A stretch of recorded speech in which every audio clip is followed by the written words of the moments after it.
Assalamualaikum warahmatullahi wabarakatuh. Pada video kali ini kami akan menjelaskan tentang konflik pada manajemen syariah.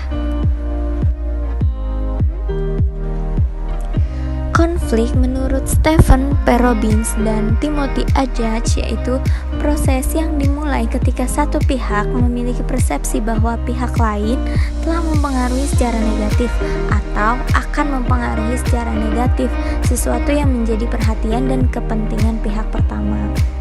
Tipe konflik yang pertama yaitu konflik organisasi, di mana ketidaksesuaian antara dua atau lebih anggota kelompok yang timbul karena adanya perbedaan kegiatan dan perbedaan status, tujuan, nilai, atau persepsi.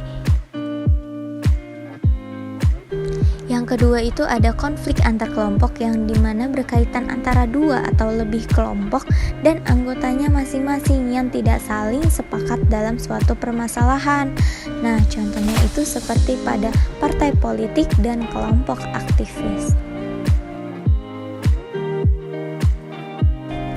Yang ketiga yaitu konflik fungsional, di mana konflik ini mendukung pencapaian tujuan kelompok dan menunjang kinerja kelompok sehingga kinerja kelompok tersebut dapat semakin meningkat. Nah, konflik ini juga mendorong orang untuk bekerja lebih keras, bekerja sama, dan lebih kreatif. Dan konflik ini juga berdampak positif loh, atau dapat memberi manfaat atau keuntungan bagi organisasi yang bersangkutan.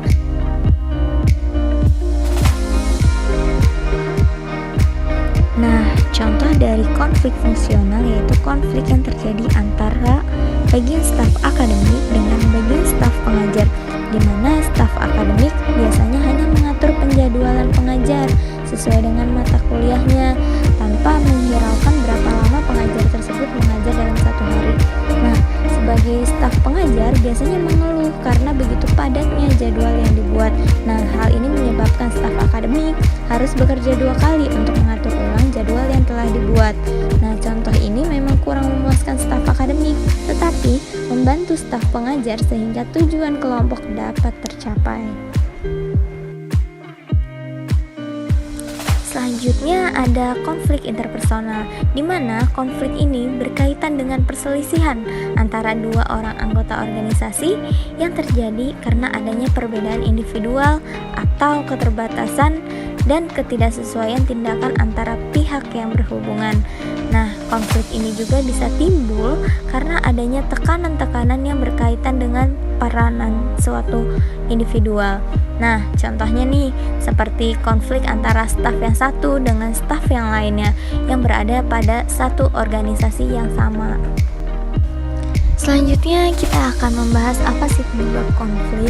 Yang pertama itu tidak ada dua orang yang sama dalam dunia ini. Yang kedua, pandangan orang yang berbeda-beda.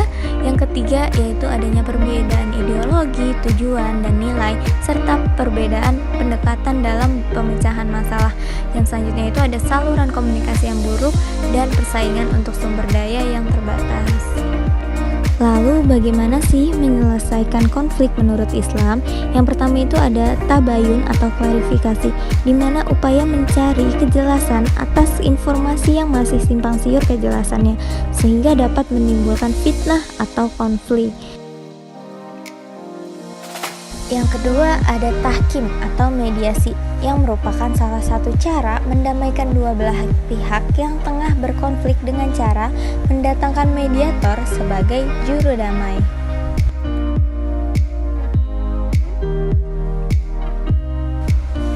Selanjutnya dengan cara syuro atau musyawarah. Nah, upaya ini ditempuh guna memecahkan persoalan dengan mengambil keputusan bersama-sama. Hal ini dianggap penting dalam kasus terjadinya konflik loh.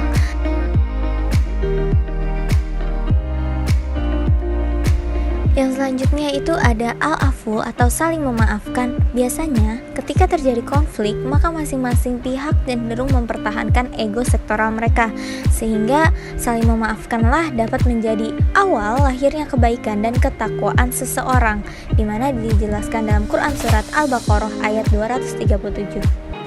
Selanjutnya yaitu al-islah atau berdamai. Setelah upaya saling memaafkan tadi, maka tekad untuk berdamai pun menjadi sebuah keharusan dong. Sebab Al-Quran sendiri menegaskan untuk berdamai dalam berteologi atau berkeyakinan, seperti yang dijelaskan pada Quran Surat Al-Baqarah ayat 208. Bahkan ayat ini ditafsirkan sebagai ayat perdamaian loh.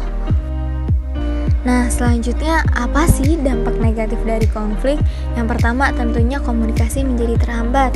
Yang kedua, kerjasama menjadi terhalang. Yang ketiga, memunculkan saling curiga, salah paham, dan intrik. Yang keempat, individu yang berkonflik merasakan cemas, stres, bahkan frustasi. Yang kelima, menyebabkan stres yang berkepanjangan. Yang keenam, bisa menimbulkan rasa dendam atau sakit hati. Dan yang ketujuh, tentunya tujuan tidak akan tercapai. Selain itu, konflik juga memiliki dampak positif loh. Yang pertama itu bisa menguatkan solidaritas kelompok. Yang kedua dapat menciptakan integritas. Yang ketiga memungkinkan tercapainya keseimbangan. Yang keempat, jalan perdebatan yang bijak tapi menghasilkan. Yang kelima itu mengurangi rasa ketergantungan. Yang keenam itu dapat menciptakan budaya kooperatif. Yang ketujuh membuka jalan persaingan yang sehat dan menciptakan kelompok baru. Menurut pandangan lama, konflik itu dapat dicegah atau dihindari. Konflik juga disebabkan oleh kesalahan manajemen dalam mengelola organisasi. Serta konflik dapat mengacaukan organisasi sehingga mencegah pencapaian tujuan yang optimal. Nah, menurut pandangan baru terhadap konflik tersebut tidak dapat dihindari. Nah, konflik juga disebabkan oleh banyak faktor serta mempengaruhi kinerja organisasi dalam berbagai kegiatan. Nah, di sini fungsinya manajemen sebagai mengelola dan mengatasi konflik sehingga tercapai kinerja yang optimal. Cukup sekian video dari kami, mohon maaf apabila ada kesalahan. Thank you for watching. Wassalamualaikum warahmatullahi wabarakatuh. Jangan lupa like, komen, dan share ke teman-teman kamu ya.